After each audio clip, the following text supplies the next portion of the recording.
Well, hello, and welcome back to the Sweet Makings podcast. My name is Manon, and if you're new here, I am a lonely knitter living in the center of France with my husband, my little daughter, who is 4 months and whose name is Lucy, and also my dog, which is Jenna, and we are all living here in the center of France, and I was looking for some company to talk about my knitting and also crocheting, sewing, and all other fiber arts that I love to make. So, welcome back if you were here for the first podcast, and let's begin. So, I have to talk first about my finished objects. So the first one I have is the party line scarf, which I talked about in my last podcast. So this is a scarf, a pattern made by Casey Apple from Young Folk Knits. This person I really love to follow on YouTube. I find her podcast to be so amazing and inspiring. And when I saw the pattern first, I was worried that I wouldn't be able to make it because I am a new lace knitter. So even if the lace is really simple on this pattern, I was thinking I'm not able to do that, so I won't do it. But then I thought back and I really like what Casey does. And so I really wanted to support her and her work. So I decided to purchase the pattern and knit it for my mom for Christmas. So this is what it does in the end, how it looks like. And I must say, I'm really happy I tried this because I succeeded and I'm really happy about it. So it is really quick to knit, really, because as you can see, you have only like 30 or so stitches on the needle. So it goes really fast to knit. You have this really nice border here. I hope that you will be able to see. But the border is really nice, and I didn't know that you could do such nice borders like that. So I was really happy to learn about it. And in the end, you also had some teeny tiny Kitchener stitch to end the scarf. And I've never done that before. So I was like, how am I going to manage this? But in the end, I think it looks pretty cool and neat. And so I'm really happy because my mom is, I'm not sure she's a real handmade knits wear, but I think this scarf, even though it looks handmade obviously, but I think it looks really neat, and so I think she will be very happy to wear it. So yeah, hopefully she likes it. I'll let you know about it after Christmas. So this was my first finished object. The second one I want to talk to you about is the Activity Cube by Durable that I was crocheting last time I talked to you. So I've almost finished it because I still have this teeny tiny thing here. So the pattern wasn't mentioning this this face of the cube was not like that on the pattern. It was some plastic rings. You had 3 plastic rings. I will put a picture somewhere so that you can see what I'm talking about. But I'm not so much of a plastic liker for my daughter because she's so young and I would like her to have more natural things to touch, like wood and cotton and everything. So that's why I chose to modify this face of the cube. So I put press button. I hope you say it like this in English. I'm not sure. If not, I will correct that on the video. And here I wanted to put some Velcro so that she can learn for her shoes later how to put them on and put them off. So that's it. Then I followed the pattern and it was really, really fast to crochet. Last time I talked to you, I did the 6 faces of the cube, and I put it together really quickly. It was really fast to do. So I added some squishy thing here. I don't know if you can hear or not. I assume you can. For her to discover different sounds. And yeah, so she has this little star here that she can take and then put back in the pocket. Obviously she's still too young to do this because she's only 4 months old, but she really likes the sound it makes and already really likes to play with it, so I'm happy about that. And I will have some little footage about her playing with it, so kind of playing with it, so I will put it later on in the video. So yeah, that's my second finished object. So that's all for the finished objects. I would have loved to show you the sweater I plan to make for my mother-in-law for Christmas, but I didn't have enough time to work on that, so it will be maybe on the next podcast. I will continue with my whips because I have some whips, and I just realized that I forgot to bring the Smith gloves with me. So I'm gonna start with this one and I will put some photos here. So I wanted to cast on some mittens for my sister because I want to give her some mittens for Christmas. So I went on Ravelry and basically I scrolled on Ravelry to find some nice stuff. And also I think I looked on Pinterest and I found the Smith gloves. I think they're not a well-known pattern at all. So the Smith gloves are really like this kind of I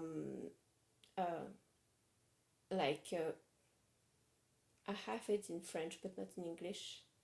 1x1 rib style, like that. It's 3x3 rib style on the gloves.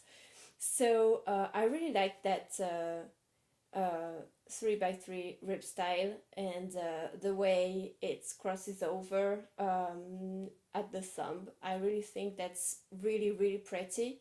And at first I wanted to do some colorwork mittens because you can see them all over YouTube right now, and I must say for me I really would love to have some, so I plan to knit some for me.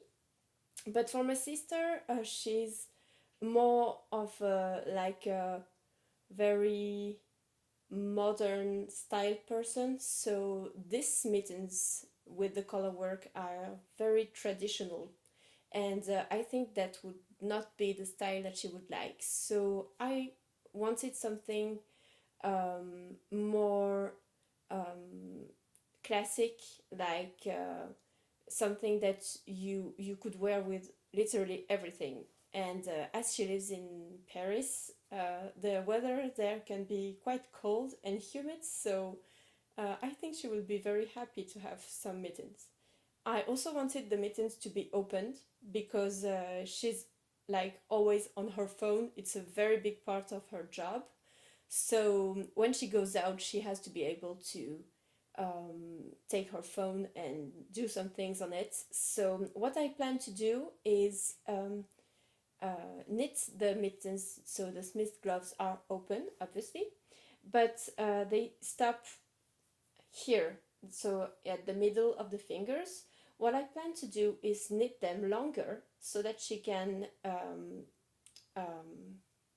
wrap them up or down depending on the weather, so that if it's really cold and she's not using her phone, she can put the the ribbing back on her whole fingers, and so that she will be less cold. So I really hope that all of this goes well and the mittens look nice. But I really think that she will love them. So yeah, I've cast on the first one.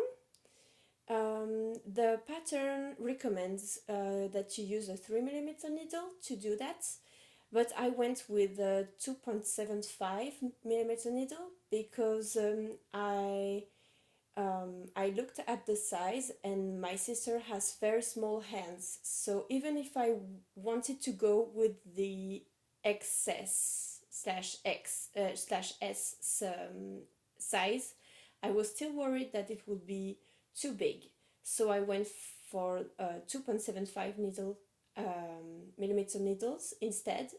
And I must say that I'm really happy with the result, because it looks really nice, and even on my hand I think that it's a little bit uh, too small for me, but I have bigger hands than she has, so I think it will be the right size like that. So I'm really happy about that. So yeah, I cast on the first one, and right now I am doing the increase for the thumb. So hopefully I will have finished them for Christmas, but I have a lot of other things to do. So these mittens I think I can do for Christmas. Other things I will talk about after in the podcasts. I'm not sure I will finish before Christmas, but I will work on it to be sure to finish that. So yeah, the other one, I'm looking at my notes to be sure that I don't miss anything. The second whip is a swatch actually. So I swatched for the Lazy Cat cardigan. I've blocked the swatch, but it's not dry yet. So I will also put a photo of it here, and you can follow all of my adventures with this cardigan on Instagram also, if you don't follow me there.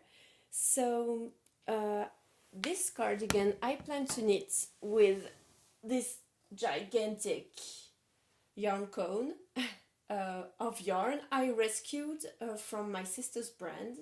So I talked about it in my last podcast. So this is Tarasconese wool. Very, very nice wool, but very rustic. So I wanted to swatch, obviously, to see the size of my stitches and verify gauge. But also I wanted to see if this yarn wouldn't be too itchy to wear. So where I am so far is that the yarn can be a little itchy. So what I've decided is I have blocked it with some white vinegar, because I saw on the internet that could help with the itchiness. I will also, if it's, I think it kind of worked already, but if it's still itchy, I will put it in the freezer, because I also saw that that could help. And after that, if it still itches, I love the yarn so much that I will still knit the Lazy Cat cardigan, but I plan to wear it on long-sleeved items. So I think that won't really be a problem, because there isn't a real high collar on the Lazy Cat cardigan. It's more of an open cardigan. So I think it won't cause any problem to have it like that. So yeah, I did a swatch. So far, the pattern recommends some 6 millimeter needles, but I, so far, even after blocking, I still have, my gauge is still too tight. So I will try and go with 7 millimeter needles instead. Do another swatch to verify gauge, and if I don't meet gauge, then I will go with the size up. So if I'm, for example, an M, I will go to an L size, so that I'm sure that the cardigan will be quite oversized. I'm looking for like really oversized look. So as I want it quite oversized, I don't think I can go wrong with going up one size, just to be sure. Yeah, so that was many times size in the phrase, but it's okay. Uh, okay, so that's it for my whips. Now I want to talk about some acquisitions I made. So the I bought some cotton by Katia Concepts. So that's a fair cotton. It's an organic cotton.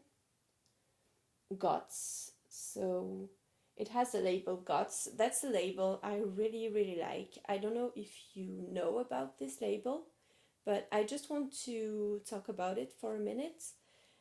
This label actually ensures that the the fabric that you buy is made ethically. So you have a protection to the worker who actually grew the cotton, to the worker who dyed it, and through all the process between those two steps, you have some ethically protected workers. So I think that's really important. That's something I'm really sensible to when I buy some yarn. And I'm happy because with cotton you are really able to do that and to check that due to this label. So this is really great. And I know that it exists also on yarn, on woolen yarn. But for the moment, I don't knit a lot with yarn, so I don't knit a lot with woolen yarn, so I've not been confronted to this choice before, to this choice yet. So yes, so that's some cotton I bought. I bought it in red, in an off-white, and in a very dark, like navy blue. So I bought those three colors because I want to knit something for Christmas for my dear husband. My husband has a sweater, this one. So he actually absolutely loves it, but he doesn't wear it much because it has some acrylic in it, and when he puts it on or takes it off, it does some electricity, static electricity, and my husband hates that.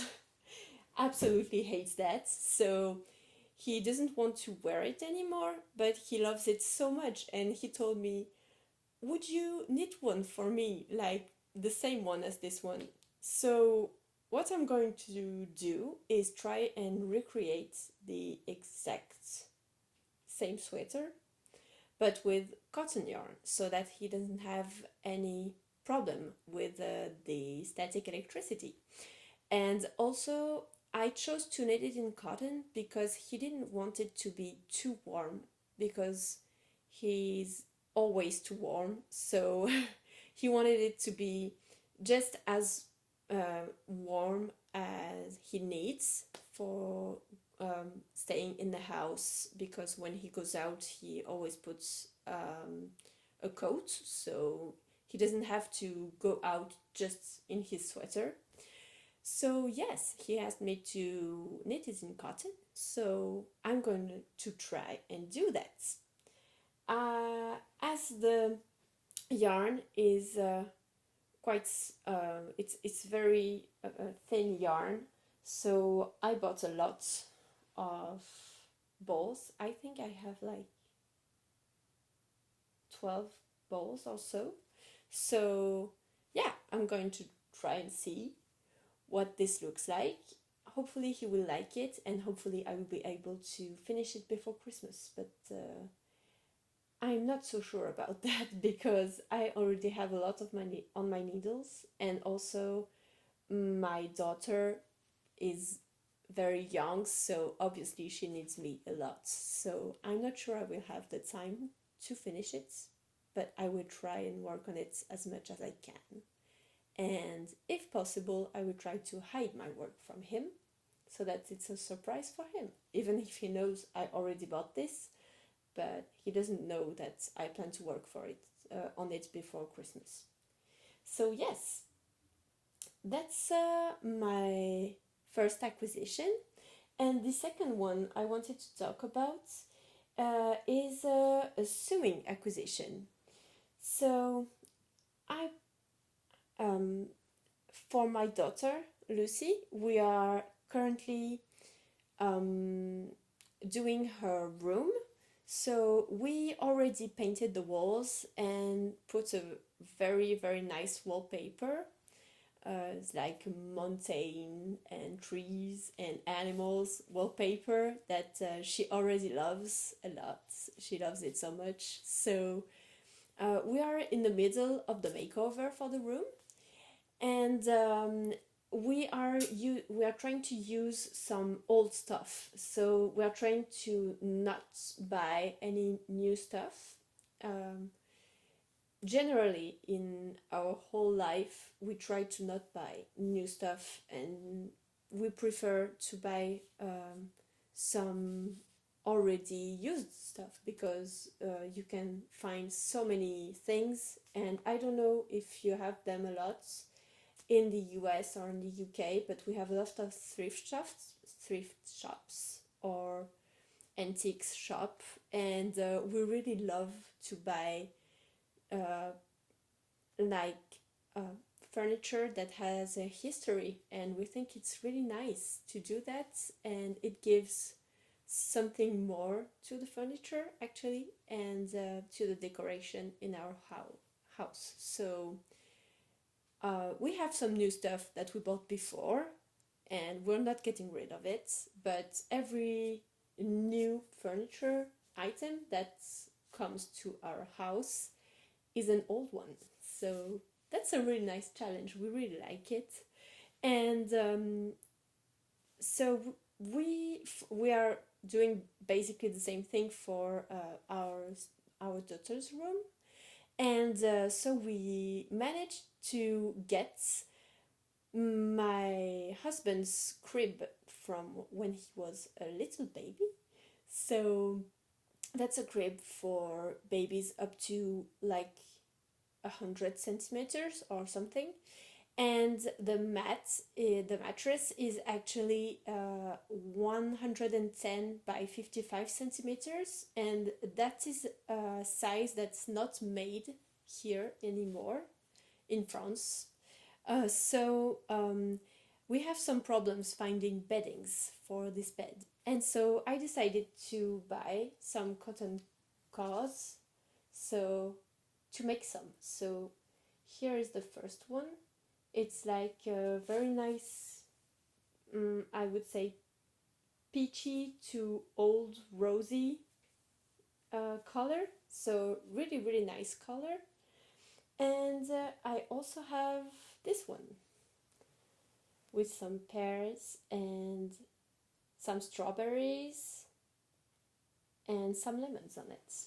So yeah, I'm looking forward to sew these beddings as fast as I can, but we haven't received the mattress yet because obviously we had to we had to purchase a new one because the old one was too old and we couldn't use it anymore. So we purchased a new one, but it's an um,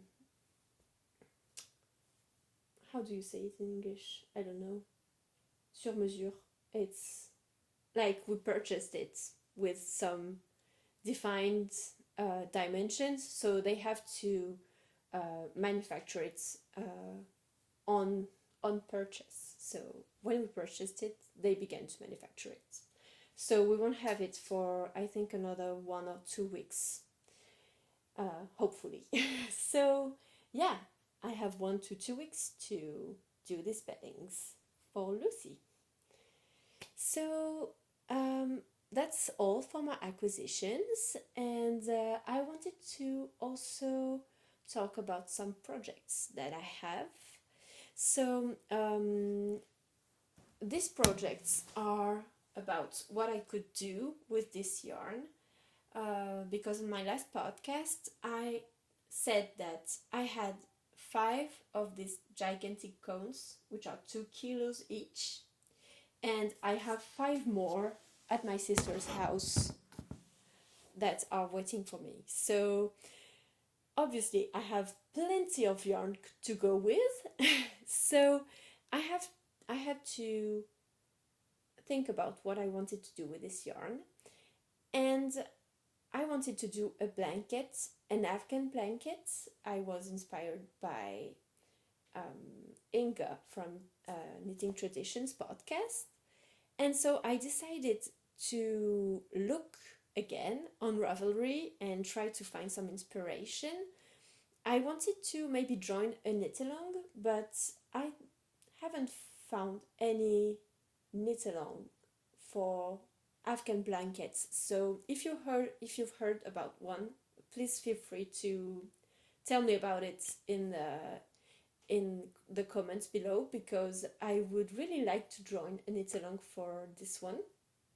But in the meantime, I found another an old knit along, but that I found very, very inspiring.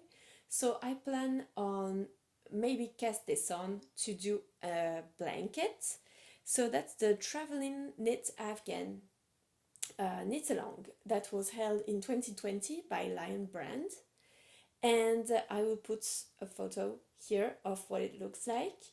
But it's a really, really nice blanket. I find it so beautiful, and what I like the most about it is that it has a history, because there are 25 different knitting designers that each made designed one square of the Afghan, and I find that really, really nice and so inspiring, and it will be the chance for me to discover some new designers. So, and the entire blanket put together, I find it so beautiful. So I will cast this on, and I don't know about the gauge. I think it's an iron weight, if I'm not mistaken. But if the yarn is not to the right weight, it will be okay. I will just, I think for blankets, you don't have to really care about the gauge or anything. It will just make the blanket bigger if you have bigger needles, or smaller if you have smaller ones. So a blanket, the more the the more big it is, and the more happy I am. So it will be okay. So yes, that's the first project I wanted to talk about. And the other one is that I was also thinking of making some slippers for the winter with this yarn, and I finally found a pattern. So at first I found it on the site, on Pinterest to be exact, and it was a photo. This one, I will put it here. And these moccasins were marked as tribal moccasins, and it was from the site Just Be Crafty.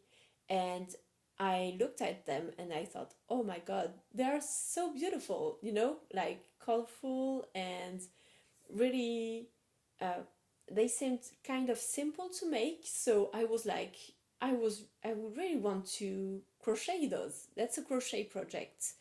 And so I tried to go on the website to find out about this pattern, and there was no way I could find it.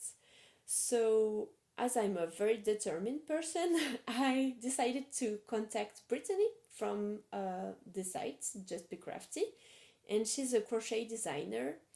And I contacted her on Etsy to ask about the pattern, if she still had it somewhere or if she purchased it somewhere, because I first thought it was her pattern. But then she answered me and told me that no, it wasn't her pattern. Actually, she purchased it from a designer named Yusuf. So I went onto her Ravelry shop and purchased the pattern. So I wanted to also talk about this because I think it's very important to respect the designer's work. So um, I wanted to talk about this for this first reason. So if you find the designer that did one pattern, even if you are able, because I was to do it with the pictures on Pinterest, for example, please just purchase the pattern from the designer, because the designer obviously put a lot of work in to do this pattern, to create it, and so it deserves to be to be paid for their job, for their work. And I also wanted to say this about free patterns, because I've introduced to you a few free patterns already, and I wanted to say, if you have the money, try and support the designer that put the free pattern out there. I think it's very important, because obviously you don't have to pay every time you get a free pattern, but if you only go for free patterns and never purchase any of them, then the work of the designer is not rewarded by any payments. So the designers can't live like this. So yeah, I just wanted to say this. I think it's very important, and so I understand if patterns are sometimes expensive if you purchase many patterns, but if you are able, like maybe just to buy a coffee or something to the designer, I think that's just the intention is a very big positive step towards the designer. So yes, I just wanted to say that, because I think it's really important, and I was able to buy all the patterns I wanted before, but as I stopped working to be able to raise my daughter for her first years, I don't make any money anymore. So I obviously go towards free patterns, but I think it's very important to, if you can, reward the designer. So I've bought many patterns before, and I will buy some more when I win again some money. But for the moment, I have to go towards free patterns. So sometimes I try and buy coffee to make up for it. So yes, that's what I wanted to say about this. So that's all for me. I really hope you like this podcast. I really hope that you will feel free to comment on anything that I've said, and I really hope to see you on the next one. So bye bye and see you!